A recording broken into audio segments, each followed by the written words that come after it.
I never thought the sound of laughter in my own kitchen would make my heart drop, but it did that morning, the morning of our anniversary, no less. I came down the stairs, still groggy, expecting to surprise my boyfriend with breakfast. Instead, I found him and my mother, both wrapped in matching white bathrobes, flipping pancakes and laughing like old lovers.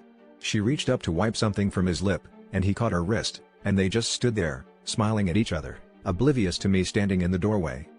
At first, I froze, my mind racing through 1,000 explanations. Maybe it was an innocent joke, maybe she just borrowed one of my robes, maybe he was just being polite. But then I noticed the robes weren't mine, and the way they looked at each other wasn't how you look at someone you just met. I asked what was going on, my voice barely more than a whisper, but my mother just blushed and started fussing with the coffee. He wouldn't meet my eye. The silence that followed was heavier than any argument we'd ever had.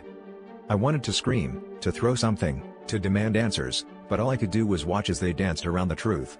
My mother tried to act normal, pushing a plate toward me, telling me to eat before it got cold. My boyfriend finally broke, muttering something about not meaning for this to happen and feelings they couldn't ignore.